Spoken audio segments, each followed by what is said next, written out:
নমস্কার। আমরা গিয়েছিলাম পুরীতে স্নান যাত্রা দেখতে। আমরা জানতাম না আসলে যে স্নান যাত্রা, আমাদের টিকিট অনেক আগে থেকেই কাটা ছিল। তো যথারীতি ট্রেনে উঠে পড়েছিলাম। সকালবেলা 8:30টায় ট্রেন ছিল যাজপুর থেকে। আমি, আমার স্বামী, আরও একটা ফ্যামিলি গিয়েছিলাম। ফাইনালি আমি এসে গেছি পুরী। ট্রেন ছিল প্রায় 1.5 ঘন্টা লেট। তো হোটেলের নাম আমার হোটেল এম্পায়ার। এই যে পুরো ওখানে রুম, আমি রুম টুর আলাদা করে একটা ভিডিও দিয়ে দেবো, আপনারা চাইলে দেখতে পারেন। আর স্নান যাত্রা হচ্ছে কালকে। আজকে আমরা এমনি দর্শন করতে যাব, আজকেই লাস্ট হচ্ছে মন্দিরে দর্শন করা। কালকে হচ্ছে জগন্নাথ দেবকে বাইরে স্নান যাত্রা করবে, তারপরে 15 দিন এখন বন্ধ পুরীর মন্দির। তো আজকেই লাস্ট, আশা করি একটু ভিড় হবে, বিকেলের দিকে যাবো, তাই একটু এখন বহুত রোদ্দুর। তো আমরা এখন একটু খেয়ে দিয়ে একটু রেস্ট নেবো, তারপর বিকেলে যাবো দর্শন করতে। চলুন পরের ভিডিও আসছি, টাটা। তো এই হোটেলটার নাম হচ্ছে হোটেল এম্পায়ার। এটা একদম লাইট হাউসের একদম শেষ সীমানায় প্রায়। তো এটা ছিল মেন গেট, একদম মেন গেট দিয়ে ঢুকে। রুমটা আসলে ছিল একদম হোটেলের ব্যাক সাইডে। তো এখানে রুম ঢুকে একটা বাথরুম, রাইট সাইডে একটা বাথরুম ছিল।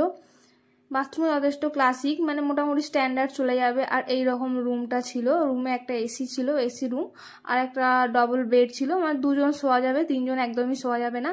একটা আয়না, এরকম একটা স্মল কিচেন, মানে কেউ যদি ইলেকট্রিক কেটেল নিয়ে আসে, চা, ডিম সেদ্ধ এসব করতে পারে। আর এখানে একটা বারান্দাও ছিল। বারান্দা থাকার পর এই যে বারান্দা থেকে দূর থেকে পুরো রুমটা এরকম দেখতে, মোটামুটি একটা স্ট্যান্ডার্ড রুম, থাকা যাবে। আর এখানে একটা টিভি ছিল যেটা সমস্ত চ্যানেল চলছে। আর এই হচ্ছে বারান্দা। বারান্দা থেকে কিছুই ভিউজ নেই, সব পাশের একটা হোটেলের ওই বারান্দাগুলোই দেখা যাচ্ছে জাস্ট। আর এখানে দুটো টেবিল চেয়ার এগুলো ছিল, যেগুলো একদমই নোংরা ছিল, বসা যাবে না, ধুলো হয়েছিল, বালি হয়েছিল ভীষণ। আর এই যে আমি রেডি হয়ে গেছি শাড়ি পরে। এই শাড়ির যে পাড়ের ডিজাইনটা, এটা আমি নিজেই করেছি। এই ভিডিওটি অলরেডি চ্যানেলে আমার দেওয়া আছে, চাইলে আপনারা দেখতে পারেন। আর এই যে আমার হাজব্যান্ড এখনো শুয়ে আছে, মানে ভাবছিল যে আমার রেডি হতে দেরি হবে, তো ওই জন্য শুয়েছিল। তারপরে যে আমরা মন্দিরে পৌঁছে গেছিলাম। খুব একটা ভিড় ছিল না, কিন্তু মন্দিরে ঢোকার যে লাইনটা ছিল প্রচুর, মানে 3টে থেকে যেহেতু 7টা পর্যন্ত মন্দির বন্ধ ছিল, তাই লাইনটা প্রচুর পড়েছিল।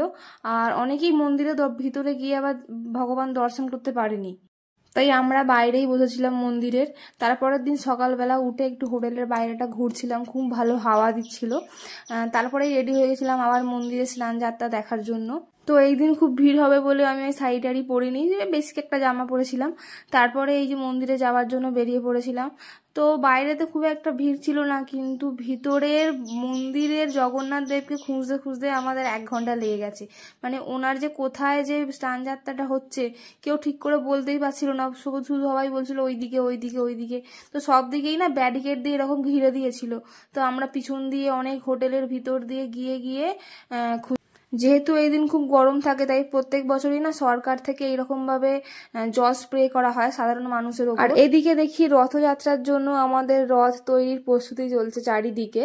তো ফাইনালি অনেক ঘুরে প্রায় 1 ঘন্টা এদিক ওদিক ঘোরার পর এই গেটের কাছে এসে পৌঁছালাম। আর এখানে ছিল প্রচন্ড ভিড়, মানে অনেক ভিতর দিয়ে হোটেলের বাইরে দিয়ে ঘুরে ঘুরে এই রাস্তাটা দিয়ে আসতে হচ্ছে, কারণ চারিদিকেই না ব্যারিকেড দিয়ে ঘিরে দিয়েছিল।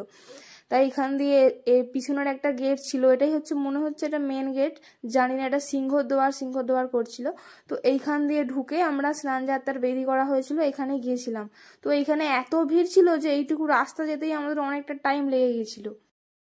তো অনেক ঠেলাঠেলির পর শেষ পর্যন্ত পৌঁছেছিলাম আমরা জগন্নাথ দেবের কাছে, কিন্তু বেদিটা করা হয়েছিল মন্দিরের অনেকটাই উপরে, তাই কিছুই না সেই রকম ভাবে বোঝা যাচ্ছিল না। গরমের কারণে বেশিক্ষণ আমরা দাঁড়াতে পারিনি, চলে এসেছিলাম বাড়ি। ভিডিওটি ভালো লাগলে একটা লাইক করে দেবেন, চ্যানেলটিকে অবশ্যই সাবস্ক্রাইব করে দেবেন। এর পরের ভিডিও আমি দেব অবশ্যই, চাইলে আপনারা দেখতে পারেন। চলুন, টাটা।